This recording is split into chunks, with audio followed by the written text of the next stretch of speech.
నమస్తే, నేను విజయారెడ్డి. సెక్రటేరియట్ కూడా కూలిపోయింది అనేసి తలతిక్క వార్తలు, పనిలేని పసలేని వార్తలు. అంటే ఎక్కడో అంటే అందరు చూసిరు, వార్తను చూసిరు. ఆ పెచ్చు ఊడిపోయిన దాన్ని కూడా చూపించి దాన్ని నానా హంగామా చేసే ప్రయత్నం చేసిరు. దీని వెనుక ఆ పెచ్చుతో ఊడిపోలేదు, ఆ పెచ్చుతో సరిపించుకోవట్లేదు, పెద్ద కుట్ర చేయబోతున్నారు దీని వెనుక. ఏంటి ఆ కుట్ర అంటే, మొన్నటిదాకా ఏమన్నారు, గవర్నమెంట్లోకి రాకముందు కాంగ్రెస్ ప్రభుత్వం ఎన్నిటి మీద మాట్లాడింది? కేసీఆర్కు వాస్తు పిచ్చి అన్నారు. దాని తర్వాత ఆయన ప్రగతి భవన్ నుంచి దాటి రాడు, లేదంటే ఆయన ఫామ్ హౌస్ నుంచి దాటి రాడు, ప్రగతి భవన్ని చాలా ప్యాలెస్ లాగా చేసుకున్నాడు. ఏది బుల్లెట్ ప్రూఫ్ బాత్రూమ్ ఉంది, ఒక రాజసౌధం లాగా ఉంది అనేసి, అంటే ప్రజలకు లేనిది ఉన్నట్టుగా చెప్పి నిజంగానే ప్రగతి భవన్లో బుల్లెట్ ప్రూఫ్ బాత్రూమ్ ఉందా, నిజంగానే అది ఒక రాజసౌధమా అనేలాగా క్రియేట్ చేసిరు. అంటే అబద్ధాలు వండి వండి వండి వార్చి ప్రజలు ఎంతో కొంత నమ్మేలాగా అంత బలంగా క్రియేట్ చేసిరు. ఈ సెక్రటరీ విషయం చెప్పే ముందు మీకు ఆ విషయాలు చెప్పిన తర్వాత ఇది క్లారిటీకి వస్తే మీకు చాలా క్లియర్గా అర్థమవుతుంది. ఇప్పుడు ఆ ప్రగతి భవన్లో ఎవరున్నారు? ఆ ప్రగతి భవన్ అనేది ఏంటి? అప్పుడు ప్రగతి భవన్, ఇప్పుడు దాన్ని ప్రజాభవన్ అని పెట్టారు కదా. ఆ ప్రగతి భవన్ అనేది ఏంటిది? అది తెలంగాణ ముఖ్యమంత్రి అధికారిక నివాసం. ఉమ్మడి ఆంధ్రప్రదేశ్లో ఉన్నప్పుడు కూడా అదే సీఎం అధికారిక నివాసం. దాంట్లోనే వైఎస్ ఉండే, దాంట్లోనే కిరణ్ కుమార్ రెడ్డి ఉండే. అంటే చాలా ఈ లేటెస్ట్ పీరియడ్సే మీకు చెప్తా. దాని తర్వాత 9.5 ఏళ్ళు 10 ఏళ్ళు తెలంగాణ తొలి ముఖ్యమంత్రి కేసీఆర్ ఉన్నాడు. దాన్ని ఏం చేసిరు? అసలు ఆయన కోసమే కట్టుకున్నట్టు, అది ఆయన సొంతం అన్నట్టు. బుల్లెట్ ప్రూఫ్ బాత్రూమ్లు అన్నారు, రాజసౌధాలు అన్నారు, వెండి పళ్ళాలు అన్నారు, బంగారు కుర్చీలు అన్నారు. ఎప్పటికైనా ఆ కుర్చీలో కూర్చున్న వాళ్ళకి ఏం జరిగినా కూడా 5 ఏళ్ళ తర్వాత ఖచ్చితంగా దిగిపోవాల్సిందే. ప్రజలు ఎలాంటి తీర్పు ఇచ్చినా, అందులో ఉన్న ఎవరైనా సరే, ఏ ముఖ్యమంత్రి అయినా సరే, ముఖ్యమంత్రి అధికారం, ఆ ముఖ్యమంత్రి పదవి ఉన్నంత మాత్రమే ఆ ప్రగతి భవన్ కానీ ప్రజాభవన్ కానీ అనేది. బట్ మరే ఫామ్ హౌస్ వదిలి రాని ముఖ్యమంత్రి అని చెప్పిన ఆయన ఫామ్ హౌస్ నుంచి పరిపాలన్నారు కదా. ఆయన అధికారికంగా సీఎం అధికారికంగా భవన్లో ఉండి కార్యకలాపాలు నడిపిండు కదా. కానీ ఇవాళ తెలంగాణ ముఖ్యమంత్రి ఎందుకు లేడు? మరి ఎందుకు ఈరోజు బయట పెట్టలేదు? ఈరోజు డిప్యూటీ సీఎం బట్టి విక్రమార్క కూడా ఉన్నాడు కదా, ముందు దాంట్లో సీతక్క కూడా ఉందని చెప్తారు కదా. మరి లోపట ఏమున్నాయో చూడు. కేసీఆర్ ఇంత అధునాతనంగా ఇలాంటి సౌకర్యాలు, ఒక రాజ్మహల్ను తలపించే సౌకర్యాలు, ఇది ఒక రాజ్మహల్ అని చెప్పేసి ఎందుకు బయట పెట్టలేదు? అంటే వాస్తవం ఉందా అందులో? వాస్తవం ఉంటే పెట్టే వాళ్ళ కాదా?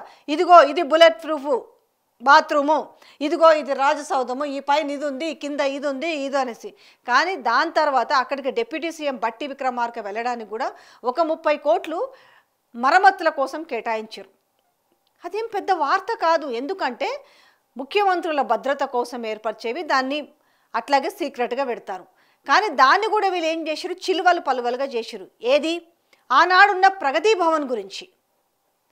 దాని తర్వాత వాస్తు దోషాలు, వాస్తు పిచ్చి కేవలం కేసీఆర్కు మాత్రమే ఉందనేసి కూడా అట్లా కూడా చాలా బ్యాడ్ ప్రాపగండా చేశారు.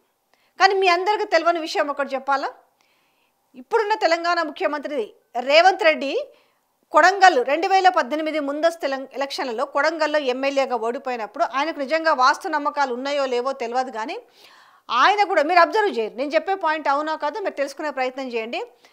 గేటు ఒకవైపు ఉంటే ఇది వాస్తు ప్రకారం మంచిగా లేదంటే ఇంకొక వైపుని గేటును పెట్టుకొని ఆ తర్వాత ఆయన మల్కాజ్గిరి ఎంపీ ఎలక్షన్లో పోటీ చేస్తే గెలిచిండు. అంటే అది దానివల్లనే గెలిచిండు అంటే అది కాదు. అంటే ఒక నమ్మకం మనిషికి ఎట్లుంటుందని చెప్తాం. దాని తర్వాత ఆయన కొన్ని రోజులకు ఆ ఎంపీ ఎలక్షన్స్ ముందులో చేతికి ఒక వెండి బ్రాస్లెట్, మీన్స్ కడియం లాంటిది వేసుకున్నాడు. చిట్చాట్లో ఉన్నప్పుడు మేము కూడా అడిగినాం, ఏంది రేవంత్ అన్న, మీరు ఏవి నమ్మరు కదా, మీరు జ్యోతిష్యాలు లేకపోతే న్యూమరాలజీ కనుక ఏవి నమ్మరు కదా, ఎందుకు ఈ వెండి కడియం వేసుకున్నారు అంటే, ఇదంతా ఎప్పుడు కొడంగల్ 18 ఎలక్షన్లో ఓడిపోయిన తర్వాత సంగతి నేను చెప్తున్నాను ఎమ్మెల్యేగా. అంటే ఏమో ఇంట్లో చెప్పారు, ఏదో పూజారి చెప్పిండట వేసుకున్నాను అంటే, నమ్మకం ఉందా లేదా పక్కన పెట్టు. ఆయన ఇంట్లోని గౌరవించి వాళ్ళకి రెస్పెక్ట్ కోసం వేసుకున్నాడు. దాని తర్వాత నిజంగా దాని ఫలితమా లేకపోతే గేటు మార్చిన ఫలితమా తెలియదు. ఆయన తర్వాత మల్కాజ్గిరి ఎంపీ అయినాడు. ఎంపీ తర్వాత పీసీసీ ప్రెసిడెంట్ అయినాడు, రాష్ట్రానికి సీఎం అయిండు. అంటే ఇప్పుడు ఆయన నమ్మినట్ట నమ్మనట్ల మరి. అంటే ఒక జ్యోతిష్యాన్ని కానీ, ఒక న్యూమరాలజీని కానీ, ఒక వాస్తుని కానీ నమ్మిండ. అంటే జ్యోతిష్యాన్ని నమ్ముతారు అనడానికి ఆయన వేసుకున్న ఆ రోజు మీరు ఎప్పుడన్నా 2018కి మీరు ఎవరైనా జర్నలిస్టులు అడగండి, లేదంటే కొన్ని ప్రెస్ మీట్లలో దేంట్లోనే చూడండి, అదొకటి వెండి కడియం ఉంటుంది వేసుకొని, అది జ్యోతిష్యం. సో ఇప్పుడు గోడలు గేట్లు మార్చడం అనేది దేనికి వస్తుంది? వాస్తుకైతే వస్తుంది కదా. 2018లోనే ఆయన ఎప్పుడైతే ఎమ్మెల్యేగా ఓడిపోయిండో ఇమ్మీడియట్లీ ఆ ప్రక్రియ చేయబట్టిండు, మార్పు చేసుకుంటూ మేబీ దేనివల్ల కలిసి వచ్చిందో కలిసి వచ్చింది. ఇప్పుడు మళ్ళీ సెక్రటరీకి వచ్చిన తర్వాత కూడా బాహుబలి గేట్ అని చెప్తున్న నేపథ్యంలో ఆ గేటును కూడా మార్చిండు ఆయన. దాని తర్వాత వాస్తు దోషాలు ఉన్నాయని చెప్పేసి 6th ఫ్లోర్లో డ్రిల్ చేస్తే, ఖచ్చితంగా డ్రిల్ చేసినప్పుడు ఇప్పుడు అన్నీ కూడా మనం చేపించే ఇంటీరియర్స్ అన్నీ కూడా పీఓపీతోనే డిపెండ్ అయి ఉంటాయి. కొన్ని అయితే ఆ పీఓపీ అచ్చులను తీసుకెళ్ళి ఆ డెకరేషన్ కోసము అది అంటిస్తుంటారు.